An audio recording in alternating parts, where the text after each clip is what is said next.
A broken single dad, stopped at a laundromat late at night.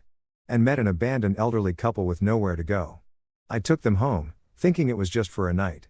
But soon after, a sharp knock hit the door, and when I opened it, I was 29, 8 months into being a widower and a dad, double bagging spit-up covered onesies at a coin laundromat off Candler Road when I heard someone trying not to cry. Not the polite kind of sniffle, either. This was deep, torn-up breathing, like someone was choking back the end of something. They were sitting by the busted soda machine. A black couple, both in heavy winter coats, zipped all the way up, hands clasped tight between them. The man kept patting her knuckles like he was reminding her they were still there. Later, I'd know them as Desmond and Kimberly Richardson. Right then, they were just two strangers who looked like somebody's parents left out in the cold. Wes was strapped to my chest in a carrier, running a low fever and squirming hard because he was hungry again. My plan was 10 minutes max, wash, dry, hustle back home before he screamed the paint off the walls. Instead, I found myself walking over. "You all waiting on somebody?" I asked, trying to sound casual.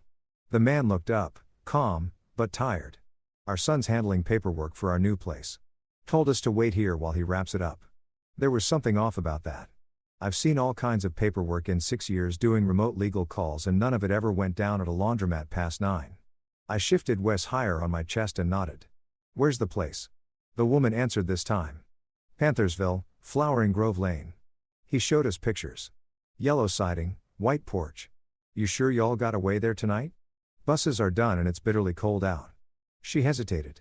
He said he'd send someone, but it's been a while. I pulled out my phone and hit Terrence. He owed me one. When he picked up, I said, "I need a ride for some folks. Elderly, baby, and tow." It's one of those nights. 20 minutes later, Terrence rolled up in his Tahoe, windows rattling like loose teeth. He leaned over and shot me that look. "You sure?" I nodded. The address they had didn't exist. Terrence circled the neighborhood twice before stopping beside a weedy lot with a crooked sign. "Future Homes by Bexley."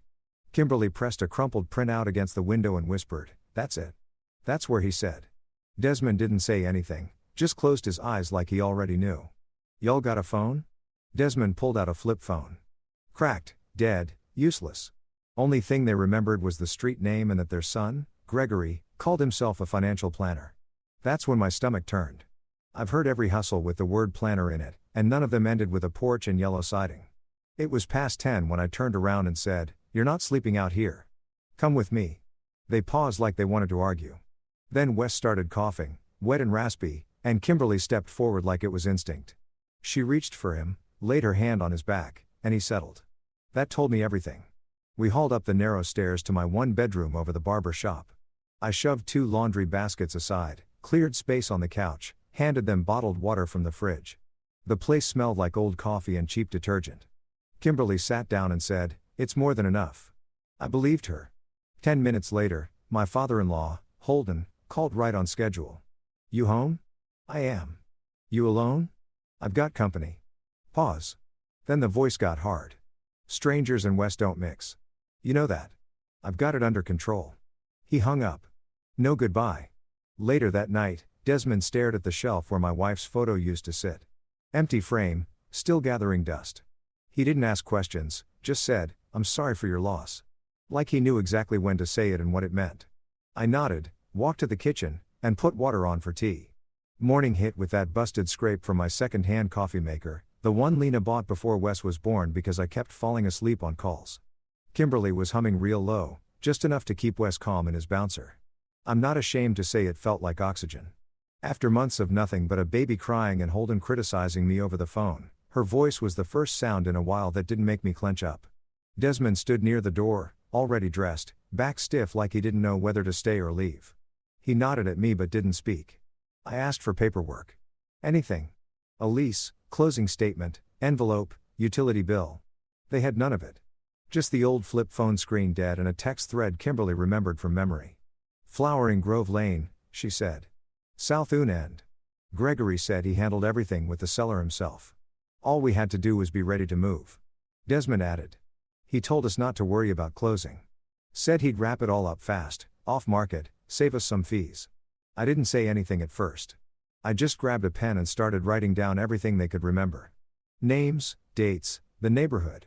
Then I stepped out into the stairwell and called Pfizer. He picked up like he always did. Calm, direct, no nonsense. I laid it out for him. Elderly couple. Son claimed to be a financial planner. No closing docs. No real address. House doesn't exist. Fisher didn't even pause. Text me their full names. Last known real address, approximate sale date. I'll pull the property index on Monday. Brian, this smells bad. Inside, Desmond sat down on the edge of my couch like the floor might fall out under him. He started talking slow, steady, like he was building a house out of the past. They bought their home in East Lake back in 1987. Paid $62,500. One-story brick, nothing fancy, raised 3 kids there. He'd worked maintenance across Atlanta after a few years at the shipyard in Savannah. He said it like it still mattered, like his labor had weight. He told us it was time to rest, Desmond said. Time to unlock what we earned. I nodded and opened my laptop. Even with rusty access and half-broken portals, I pulled comps in their area. Homes on the same block were going for between $610,000 and $690,000. Some fixer-uppers were north of $600,000 even with outdated kitchens. Desmond looked at me when I told him that. Gregory said we got a respectful offer, $245,000 cash. Said he put that and a home equity line over $400,000 total into investments, something long-term and tax-advantaged. My throat went tight. Did you sign anything? He said he had it handled. Said it was safer that way. We didn't talk much after that. Around 2, I called Terrence again. He drove us back to the neighborhood Kimberly had described. We passed the same crooked construction sign, the same cracked sidewalks. There was only one house with yellow siding, and it was a storage container dressed up with a cheap vinyl wrap. Kimberly stared out the window, blinking like maybe if she looked long enough the real house would show up. Desmond kept shaking his head. He wouldn't do this. He wouldn't. Kimberly didn't correct him. She just put a hand on his shoulder and stayed quiet. Back at the apartment, Holden showed up uninvited, walked in carrying a foil pan like a peace treaty he didn't mean to honor. Baked ZT. Thought you'd be too tired to cook. Thanks, I said. Then came the speech. You need to think long term. Strangers and babies don't mix. Lena would have wanted I cut him off. They're staying a couple nights. That's it. You sure about that? He looked around like the place already smelled different. Not if you want my help. You know how tight things are. You really want to gamble that? He left with the kind of finality that made my teeth grind. Later that evening, my landlord knocked. Mr. Ashford, Vietnamese guy in his 60s with a limp from some accident he never talked about. He handed me the lease, flipped to a paragraph and pointed, "Visitors okay. Tenants need approval. Keep it clean, quiet, no complaints. We're good." Got it. He nodded once and went back downstairs. Monday morning, Pfizer called. The house sold 3 months ago, $232,000. Buyer was a Wyoming LLC with a forwarding address in Buckhead. 2 weeks later, same parcel flipped for $645,000 to another shell. Chain runs through 3 states. One filing in Nevada lists a Gregory R as managing partner. My jaw locked. He told them $245,000. The deed says $232,000. So that's $13,000 off the top before the big flip. Brian, this is fraud. Elder abuse, wire fraud, recording fraud, possibly tax fraud if the IRS ever wakes up. I put him on speaker. Desmond listened, arms crossed, jaw tight. Fisher kept talking. Odds of getting money back, slim, but not zero. If they want to fight it, we need statements, timelines, bank info, and everything they remember. Desmond sat there a long time before saying anything. I worked overtime for 28 years for this. That night, I ordered dinner we couldn't afford. Didn't care. Kimberly sat across from me, talking about her grandkids, names, birthdays, silly stories, like she was trying to hang on to something solid. Wes started crying again, tight and pained like his belly was in knots. I was about to reach for him when Kimberly stood, lifted him like it was second nature, flipped him belly down across her knees, and rubbed his back in slow, expert circles. He was out cold in 5 minutes. She looked at me like she was offering something more than help, like she knew how close I was to breaking and didn't plan to let that happen on her watch. After I put Wes down, I lay on the carpet beside his crib, ceiling cracked above me, heart hammering. Gregory knew every door to close, but he didn't know how many of us were still willing to knock them open again. The next morning, my phone rang at exactly 7:12 in the morning. Holden's timing was always surgical. He liked to catch me off guard, still groggy, before the baby cried and before I had a chance to think. I sat down hard on the armrest because my knees had finally quit. I looked at her and she looked back like, "What? This is just life." I ran the numbers in my head again. Cheapest daycare within bus range was $1,180 a month. My remote legal gig expected me headset on from 9 to 6. Sounding professional while pretending I wasn't raising a baby in the same room. Without Holden's backup, his money, his babysitting. Because if the wrong person asks questions, even 3 people helping each other can look like a crime. That night, Holden knocked. I didn't even have to open the door all the way before he looked past me, saw Desmond standing at the stove, and stepped back. "This is the last time I come here if those people stay," he said. He set down a grocery bag, diapers, and formula, nothing else, and kept his hand on the doorknob. "I appreciate the help," I said flat. "You sure about this?" he asked, eyes darting over my shoulder like he was expecting to see a crack pipe or a gun. "We're fine." He didn't say goodbye. Didn't even look at Wes. At 2:30 in the morning, Wes woke up colicky again. I pulled him from the crib and started the usual routine. Walking, bouncing, shushing. Kimberly appeared within seconds, tying her robe, already humming like this was some kind of fire drill she'd run 100 times. We sat together on the couch, her rubbing his back in slow circles while headlights from passing cars sliced across the wall. At one point, Desmond came out, handed me a glass of water and said, "You're doing fine, son." That hit harder than it should have. Tuesday morning, I logged in and put on my headset. Back-to-back calls about probate law, transfer on death accounts, power of attorney forms. Between calls, I peeked down the hall. Kimberly had Wes on a tight routine by noon. Diaper changes, feedings, naps, tummy time. At 6:10, I walked out to the smell of garlic, greens, and cornbread. Desmond stood at the stove, apron on. Kimberly was setting plates. Wes was dozing in his bouncer. Desmond said grace before we ate. I didn't stop him. By Saturday, things had shifted. My hallway floor didn't creak anymore. Sink didn't drip. Freezer had labeled containers. I went through every drawer and cabinet, organizing what I could. Then I opened a new folder in the fireproof box and labeled it guardianship possible because somewhere in the back of my head, I knew the state might come knocking one day and I'd need to show exactly how we ran our house. Sunday morning, I woke up to a kitchen that already smelled like coffee. Desmond was sitting with Wes on his lap, pointing to a paper about tomato planting. Kimberly was writing something on the grocery list and humming again. Nobody gave speeches. Nobody said anything about family or second chances. They just acted like people who'd lived together forever. And that's how it started. The next call from Pfizer came fast. His voice clipped like he was trying to hold a live wire with one hand and flip pages with the other. "Brian, I've filed formal complaints with the DA and the Financial Crimes Unit. Gregory Shell transferred the sale funds to another LLC out in Nevada. Then it jumped into a crypto exchange I'm not naming on a recorded line. This wasn't sloppy. This was deliberate." I braced the phone between my shoulder and ear while balancing Wes on one hip and stirring instant oatmeal with my free hand. "How bad is it?"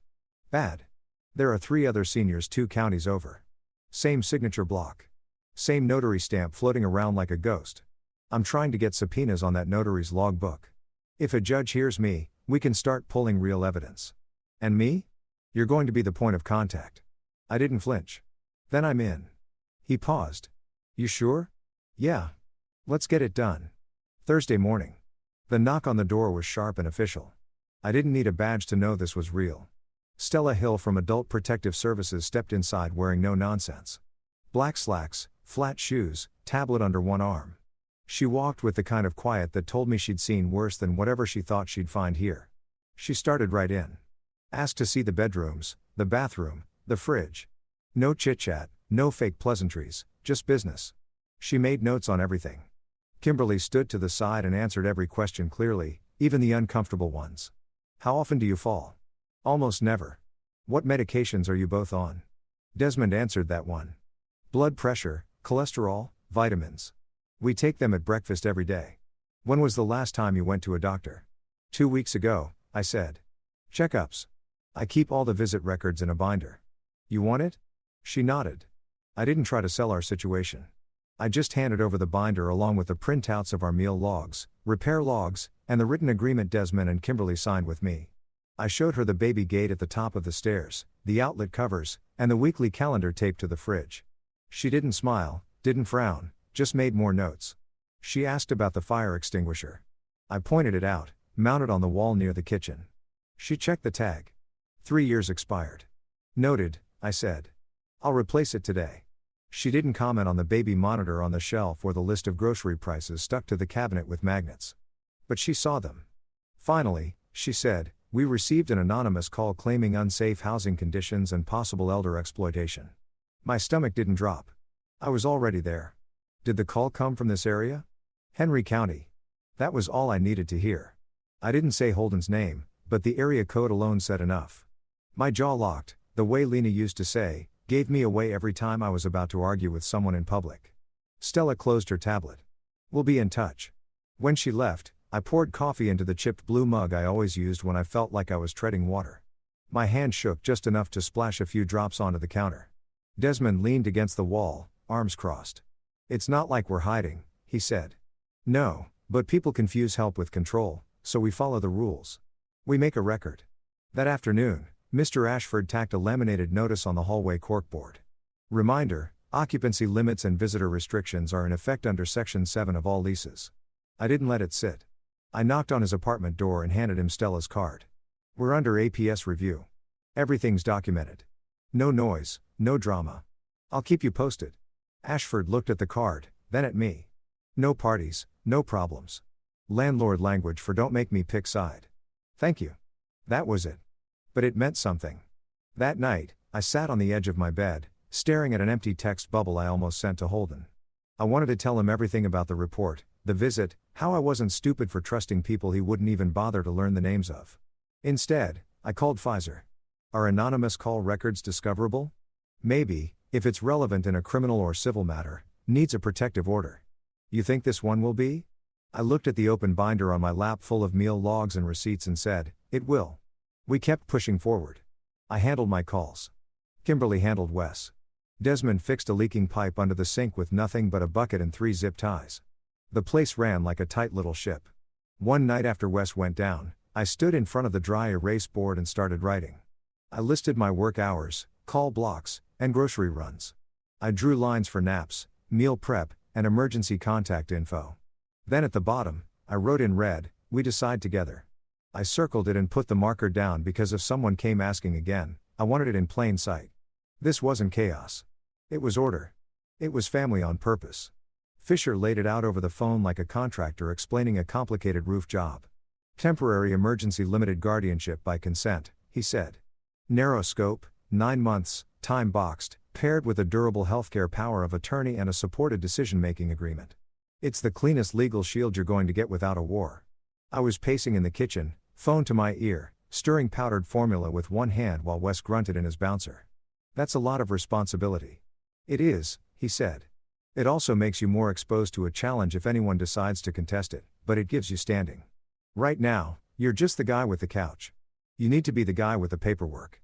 After Wes was down, I sat Desmond and Kimberly at the table. No warm-up, no preamble, just the question. "Do you want me to do this? Do you want legal protection so no one can come in here and take you out of this house unless it's your choice?"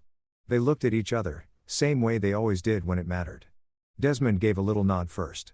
Kimberly followed. Desmond said, "We trust you." Kimberly added, "Make it official." That was all I needed. We filed at the DeKalb County Probate Court. I filled out the forms in triplicate, handed over our logs, and stapled every grocery receipt and printout like I was building armor out of documentation. My employer faxed a letter confirming my remote status and my current work metrics. Stella submitted a report. No abuse observed, stable home routine, minor hazards noted and addressed. The hearing was scheduled for a Thursday morning. The courtroom was small, quiet, smelled like old wood and coffee. Judge Lyles sat on the bench in a simple black robe, glasses low on her nose, no nonsense in her tone. She read through the petition, then looked straight at me. "Mr. Lewis, do you understand what you're asking to take on?" "Yes, Your Honor. This guardianship does not make you their child, their owner, or their savior. It makes you their legal point of responsibility. Are you prepared to carry that?" "Yes, ma'am." She turned to Desmond and Kimberly. "Where do you want to live?" Desmond didn't even hesitate with Brian and Wes. Kimberly smiled like she was holding back tears. "I take care of the boy. He takes care of us." That was all it took. Judge Lyles signed the order. 9-month emergency limited guardianship by consent with quarterly written updates and home visits every other month. The concurrent health care power of attorney and supported decision-making agreement were acknowledged and entered into record. Stella didn't raise any objections. She nodded once like she already knew how this would go and just wanted to see if we could stick the landing. Outside the courthouse, I saw Holden standing on the sidewalk. He didn't come in, but he made absolutely sure I saw him. "You're in over your head," he said. I didn't answer. There was nothing left to explain to a man who thought giving me a bag of diapers made him a co-parent. Fisher leaned over as we walked toward the car. "By the way," he said, "I got the phone records under seal. If we need it, we'll use it." He didn't say Holden's name, but I saw it in his eyes. I filed that knowledge away like a spare key. Not something to use, something to keep. That night, Kimberly made a pot of stew like we'd won the lottery. Desmond fixed the bathroom fan that had been whining since March, like it was a celebration project. Wes slept 6 hours straight for the first time since he was born. I wrote it on the dry erase board like it mattered as much as a court order, because in this house, it did. Next morning, my supervisor pinged me with a vague message about metrics. "Thanks for the update. Please be mindful of client response times. HR speak for don't let your personal life bleed into the call queue." I replied politely, explained the court appointment, then doubled down on my schedule. I couldn't afford to slip.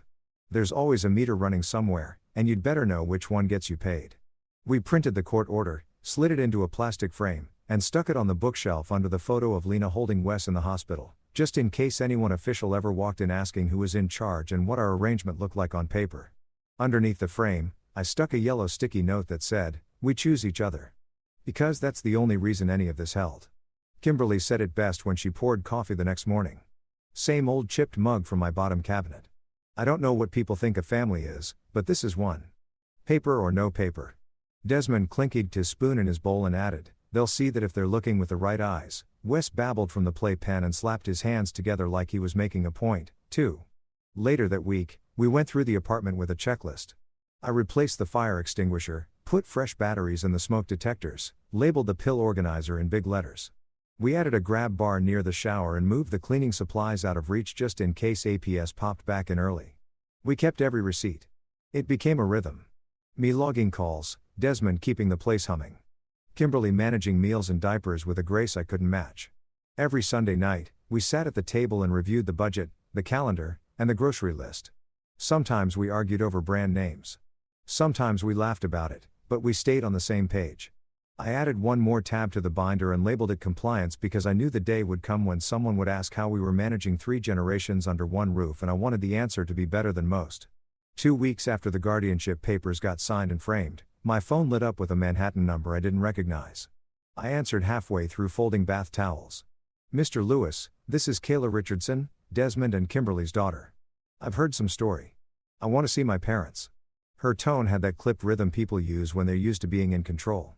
She sounded expensive. I told her I'd ask Desmond and Kimberly first. That didn't go over well. I think it's important they hear from their actual family, not someone who stepped in. I didn't engage. "They'll decide," I said, and hung up. That evening, I told them. Desmond looked calm. "Invite her," he said, like it was nothing more than letting someone in for dinner. Kimberly stared down at the grocery list in her lap. At first, she just said, "I'm not ready." Then she looked up, but running didn't help before. Let's hear what she has to say. Saturday morning, 10 sharp. I buzzed her in. Kayla walked in wearing a tailored gray coat that probably cost more than my entire monthly rent and heels that didn't belong anywhere near my cracked kitchen tiles. Her husband followed 2 steps behind her, face tight, eyes scanning everything like he expected to smell mold or find broken furniture. We offered them chairs. They didn't sit. Kayla looked straight at me. "I need to understand what's going on here." I already had the folder in hand. I opened it on the table. Guardianship by consent. Durable healthcare power of attorney. Supported decision-making agreement. All legal. All signed. All reviewed by the probate judge. APS has been here multiple times. She blinked. "You filed for guardianship?" "No," I said. "They asked me to after their son stole their house." Her husband finally spoke. "We haven't heard everything yet." Desmond didn't flinch. "Some stories are facts. Our house is gone. So's the money." Kayla stepped toward him. "Daddy, I could bring you both up to New York. You'd have a proper place. Care options." Desmond didn't raise his voice. "We aren't cargo." Kimberly just said, "I take care of Wes. Brian takes care of us. That's the arrangement." Kayla's eyes snapped back to me. "You do realize what this looks like? You take in 2 elderly people and suddenly have legal control. This feels like trauma bonding, not caregiving. I didn't react. Didn't need to. They left not long after. I walked them out without saying much. And the moment the door closed, I felt it. That gut sense that this wasn't over. 4 days later, Fisher called. His tone was surgical. She filed. Where? Wake County. Petition to transfer guardianship, alleging coercion, medical neglect, inadequate housing, lack of experience. Ceased APS and signed with a firm that likes to write motions that sound like press releases. Okay. I said, what now? We fight it. I need photos, logs, statements, receipts, records of everything. Meals, meds, doctor visits.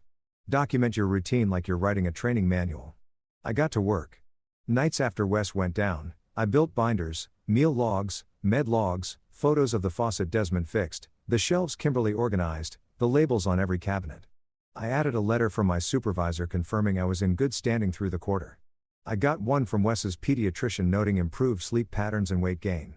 Neighbors gave statements about the quiet, clean apartment and how often they saw Desmond walking Wes around the block. Stella came for another home visit the following week. She didn't say much. Measured the hallway, tested the outlet covers, checked the fridge. Kimberly was holding Wes when Stella looked over. He reached for her. No crying, no hesitation. Stella watched them a beat longer than she needed to. Her final note read, no observed neglect or exploitation, stable environment, cooperative reporting. Typed like a spreadsheet entry, but I read between the lines. The courtroom was colder than I expected. Kayla sat with 2 lawyers and a psychologist wearing a navy blazer and that academic look. That means he's about to say a lot without saying anything useful. He talked about rescuer dynamics and vulnerability thresholds and said Desmond and Kimberly were in a compromised emotional state post-housing loss.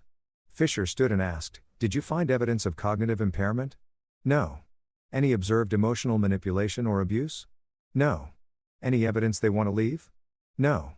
That was enough. Kayla spoke next. She cried, hands folded on the table. Said she loved her parents. Said she was just trying to do right. Said she'd been overwhelmed and caught off guard when she heard about what happened with Gregory. I didn't hate her. I've seen what guilt does to people when they show up late and don't know how to say sorry. Fisher didn't tear her down. He walked the judge through everything. The logs, the schedules, the emergency plan, the APS letters, the signed agreement, and finally, he repeated the question Judge Lyles had asked at the first hearing. Where do you want to live? Desmond answered first. With Brian and Wes. That's our choice. Kimberly nodded. I have a role here. I matter here. That's all we ever wanted. Then came the twist. Fisher pulled out a sealed envelope and handed it to the clerk. Your Honor, with permission, I'd like to submit phone record documentation we obtained under protective order. Lyles waved it forward. Pfizer continued. This is the origin of the anonymous APS call that triggered the first welfare check. It came from a Henry County number registered to Holden Morris, my client's father-in-law. The air thinned. Everyone in the courtroom felt it. I didn't look back. I didn't need to. I knew Holden was sitting behind me. Judge Lyles did glance that way just for a second. Kayla's face changed, not anger at me, but something sharper, like she realized someone had tried to blow up a house from the outside without caring who was inside. She looked at her husband, then her parents. Desmond didn't gloat. He just folded his hands and stared at the table. Judge Lyles ruled the transfer denied. She reaffirmed my guardianship, ordered quarterly reviews, kept the home visit schedule. Then she looked right at Kayla. Distance does not equal care, and not showing up doesn't disqualify someone from being family. But showing up late means learning to follow, not lead. Outside the courthouse, Kayla stood beside me while her husband waited at the car. She said, I was wrong about you. I shrugged. You were scared. So was I. I'm going to try to be better. I hope you do. This world's already hard enough. That night, Holden called. I didn't pick up. His message said, I only did what I thought was right for Wes. I deleted it. Sometimes the only revenge you need is a quiet house and a locked door he doesn't have a key to. The job offer came out of nowhere. A recruiter from a mid-size Raleigh firm reached out through LinkedIn. Client intake and compliance work, fully remote, flexible scheduling. Salary that made me stop and reread the email 3 times. Benefits I didn't think people like me got: caregiver support stipend, FMLA aligned leave, quarterly wellness credits. I forwarded it to Pfizer and asked if it looked legit. He replied 5 minutes later. This is the kind of boring paperwork that saves lives. We packed the apartment in 4 days. I emailed Stella the forwarding address and filed for guardianship registration in North Carolina under WAGPA, the Uniform Adult Guardianship and Protective Proceedings Jurisdiction Act. I had to look up what all those letters stood for twice. We moved in early fall into a tan rental with chipped siding and a backyard full of bald patches and possibilities. The swing set was secondhand. The tomato cages rusted, but it was ours. 30 days after we arrived, the Wake County Court accepted our filing and converted the DALB emergency guardianship into a standard limited one with the same scope and schedule. Quarterly updates, home visits every other month, no surprises. Within the first week, the church ladies on the block dropped off casseroles and banana bread like we'd been voted into a club. Mr. Given across the street walked over with a tiller and said, "I heard y'all garden." Then left it without asking names. Kimberly found a book group at the public library that met every Wednesday. Desmond stumbled into the community garden behind the fire station and by the second meeting was running the tool shed. Wes started saying gamma and throwing himself into Kimberly's arms like she was the sun. When I saw that, I stepped out on the porch and blamed the pollen in my eyes, even though it was October. We met Susan at Wake Med after Desmond's blood pressure spiked from stress during a grocery run. He'd gone pale and dizzy in the bread aisle, and I drove him straight in. She was the nurse in triage, calm, even sharp. Asked about his shipyard years in Savannah like it was the most interesting thing she'd heard all month. She walked Desmond through breathing techniques, adjusted his meds without fuss, and told him to watch his salt. I told her our situation, guardianship, grandkid, legal mess, old grief still in the walls.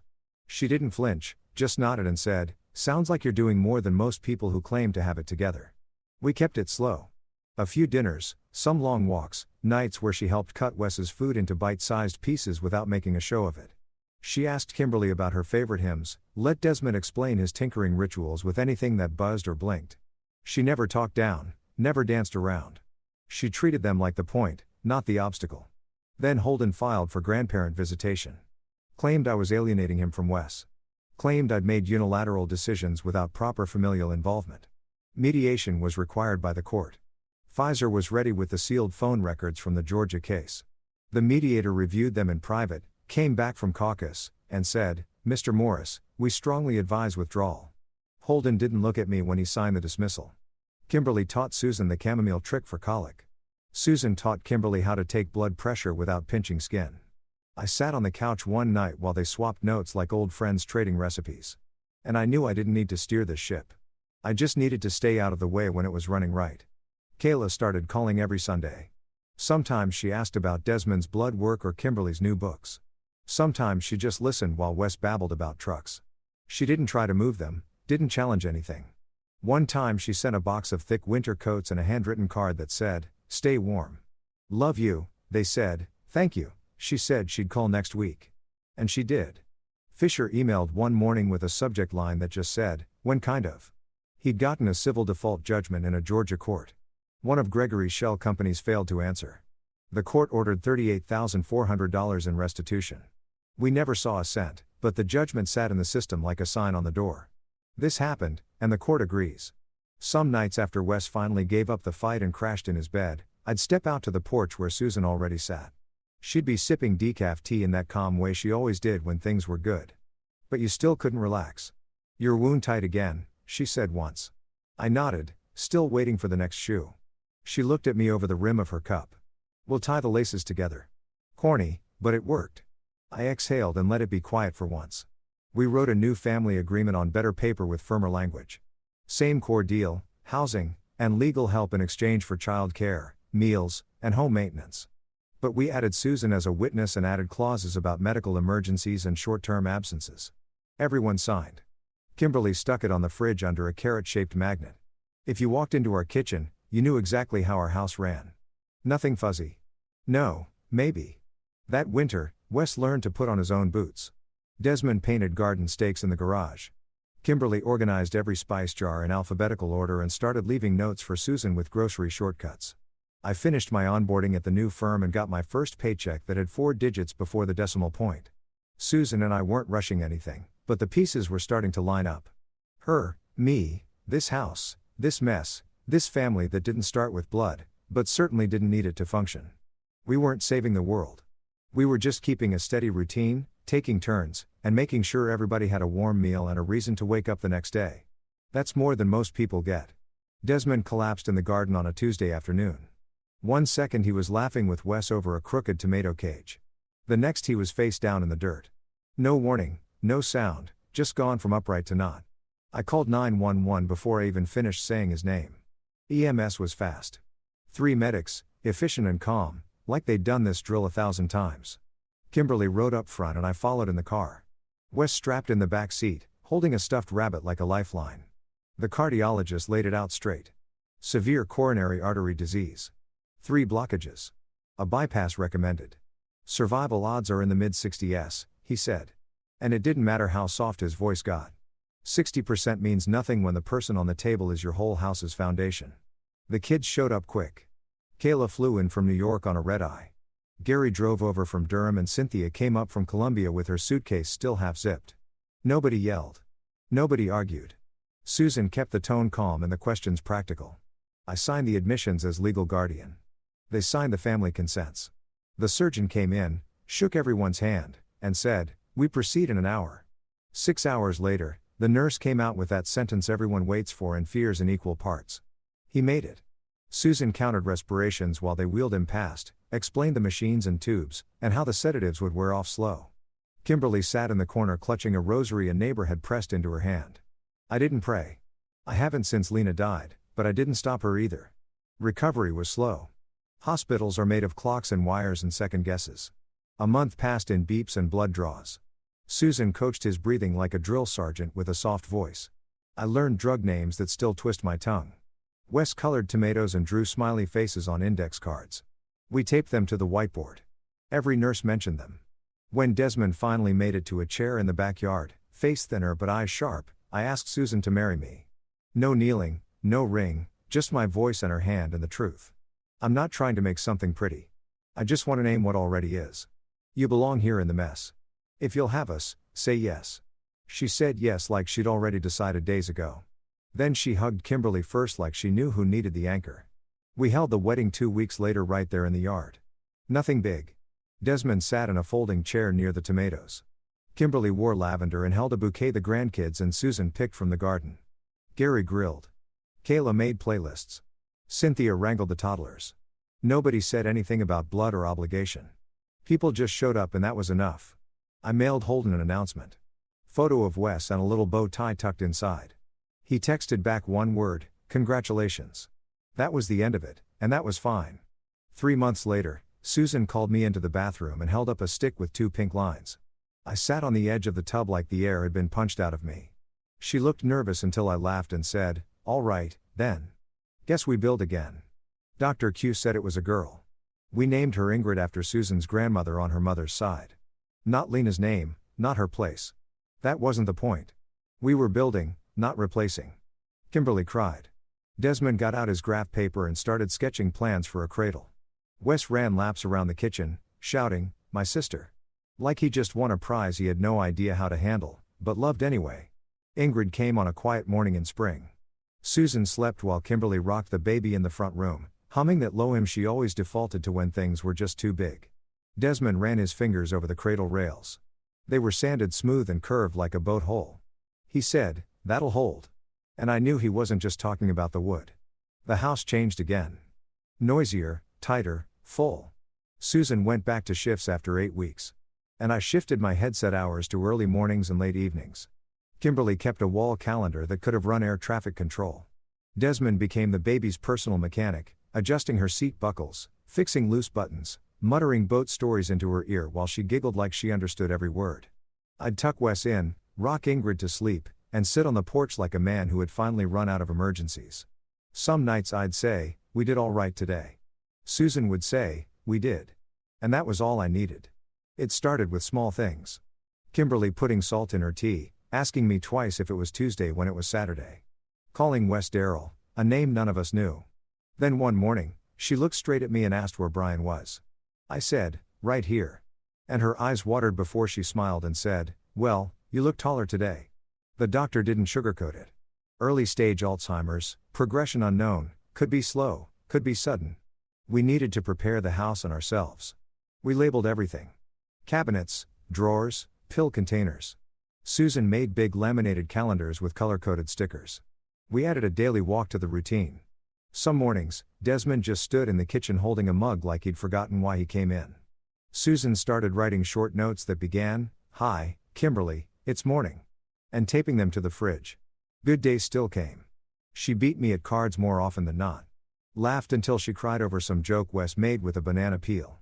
Then there were days she stared out the window and didn't recognize the garden she once ruled. One afternoon, she wandered halfway down the block before Desmond found her.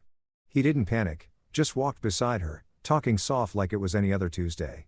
She died in her sleep on a Sunday. 78 years old. No drama. Just didn't wake up. The church ladies filled the yard.